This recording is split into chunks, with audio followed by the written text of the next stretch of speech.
川普周六晚间宣布，伊朗核设施被彻底的完全摧毁。这场迅如雷霆的军事行动让中南海陷入极度恐慌。心有不甘的中共还在展示螳臂当车式的亮剑。人民日报微博今天公布了辽宁舰在西太平洋带弹驱离外机的视频。到而今，党媒习近平在位的日子似乎到了屈指可数的程度。中共三朝国师王沪宁也在放风，暗示今年秋天要出大事。习近平会失去权力吗？还是继续在台上充当傀儡？这里是希望世界要闻透视，我是王潇。华尔街日报今天报道，川普周六晚间宣布，对伊朗的打击是一次辉煌的军事胜利。伊朗的3处核设施遭到毁灭性打击，美国向福尔多投掷了5到6枚地堡克星炸弹。旅澳学者袁宏兵认为，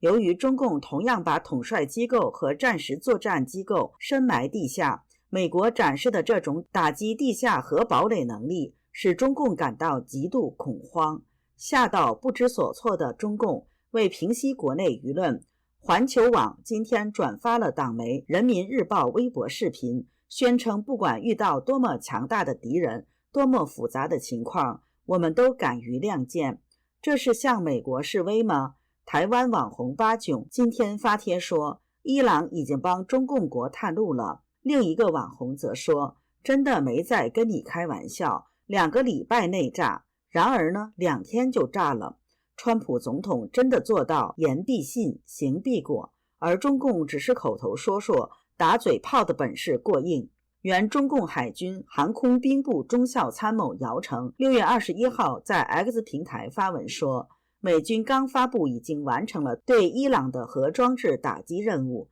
不知道摧毁了福尔多90米下的核装置没有。如果成功了，最恐慌的就是中共了。中共在北京西郊新建的地下指挥所虽然是钢筋混凝土的，号称是可防核打击，但应该没有90米深，一旦开战摧毁就是小菜一碟了。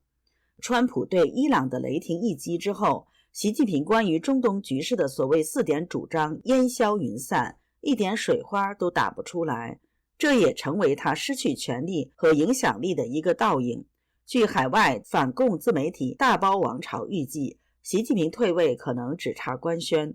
据不完全统计，2024年7月3中全会以来，习近平缺席至少10次重要会议，涉及军事、外交、经济、民生及意识形态领域，均由李强、蔡奇、韩正、王毅、张又侠等顶替。官媒淡化习近平的个人角色，强化党中央领导。全军军事理论工作会议及中印尼防长会见，凸显张又侠主导军务，结合苗华、何卫东被查。双拥大会，习近平、蔡奇、何卫东缺席，进一步佐证习近平丧失军权危机以及胡锦涛派系的反攻。现在习近平基本就是出席外交活动，承担国家主席的花瓶角色，可能明年2会就要退休。最值得关注的还是三朝国师王沪宁，他很可能早就为习近平下台暗中铺好道路。账号官场观察工作室昭明6月20号发文说，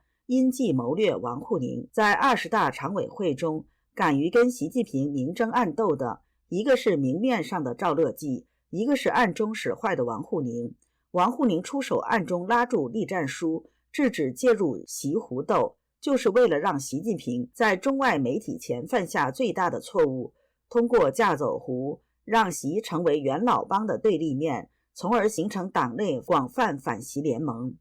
官媒新华社6月20号报道，王沪宁主持召开全国政协主席会议，决定8月下旬在北京召开全国政协14届常委会第13次会议。有网友6月21号发文说，明镜报道王沪宁暗示4中全会后有大事，问斩习近平。明镜的后台老板冯胜平是王沪宁的海外大外宣马仔，明镜的某些动向比听床师老登们或被未料的海外爆料人可能更有些参考价值。评论人士金涛拍案表示，3代国师王沪宁20号主持召开全国政协主席会议，高调保持政治定力，是鹦鹉学舌还是统一口径？其宣告的中共全国政协14届常委会第13次会议的最新召开时间是在入秋之后，中共四中全会是否有秋后问斩的寓意呢？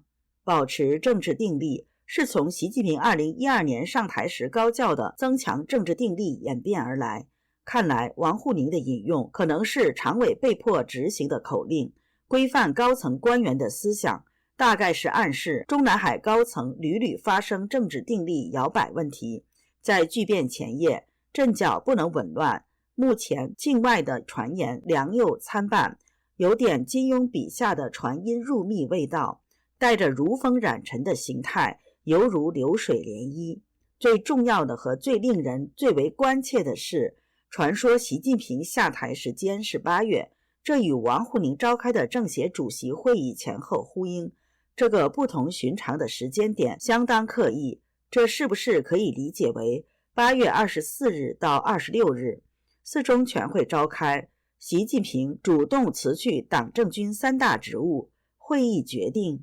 然后8月27号，王沪宁主持政协14届常委会第13次会议，拥护党中央的决定，贯彻四中全会精神。旅澳学者李元华表示，王沪宁实际上是不倒翁，之所以不倒翁，他就是谁是一尊，谁是最高的，他就忠诚于谁。再一个，他不拉帮结伙，就是其他的人感觉不到太大的威胁，因为其他人都培植自己非常大的势力。他从政这个路线不能说没有他的跟从，但是他基本来讲没有形成这个帮帮火火，所以共产党是允许这些人存在的。而且呢，他为任何一个所谓上台的这种中共的高层去提供政策和宣传的基调，这是这几代中共领导人所缺乏的。从江湖到习，其实都缺乏这方面，就是说，说大话说空话，说套话，但是你得有个所谓亮点。这些人实际上没有主意的，而王沪宁就帮着他们解决了他们每一任的这符合他们心意的亮点，然后把它发扬光大。那既然是这样，那我想任何人起来对这种人都可以利用，但是怎么个利用，到什么位置利用，那是另外一回事情。共产党这个团体里面一定需要这种人的存在。有迹象显示，胡锦涛的人马正在围剿习近平的亲信王小红。据账号谢万军6月21号爆料，据传广西自治区公安厅长杨维林调任公安部特勤局局长，杨维林是胡锦涛派系人马。账号王飞回复说，标志着习近平派系人马的正国级王小红只剩下公安部部长一个官位头衔了，到最后容易被胡锦涛团派人马替换掉。盖特斯通研究所高级研究员、中国与中美关系杰出分析师张家敦表示，习近平在国内面临困境，人们猜测他可能会在短短几个月内失去权力，或者继续充当傀儡，或者就此罢休。张家敦说，我们可以看到他已经失去了巨大的影响力，甚至可能失去了对中共军队的控制权，而军队是共产党内最强大的派系。不过中共海军的实力也远不及西方海军。然而张家敦补充说，如果以色列或美国未能摧毁伊朗核能力，这可能会导致中共相信西方并非万无一失，并将注意力转向自己选择的征服目标。他说，这并非不可想象。那么中共可能会更有勇气对韩国、日本、台湾、菲律宾以及其所在地区的任何国家采取行动。不过这可能仅仅是一种担忧。面对全世界最强势的总统川普，连普京也找不到空子可钻，何况习近平呢？华盛顿邮报去年5月30号报道，当时还是美国前总统的川普在一个募款活动中表示，如果中共在他任内入侵台湾，他会轰炸北京作为回应。从川普对伊朗的雷霆打击可以看到，他永远是说到做到的。你觉得习近平会不会在几个月内下台呢？在这个过程中，王沪宁是不是扮演了落井下石的角色呢？请留言告诉我们。这里是希望世界要闻透视，感谢你的陪伴与思考。请订阅、分享并打开小铃铛，一起在动荡中坚守真相，在黑暗中点燃希望。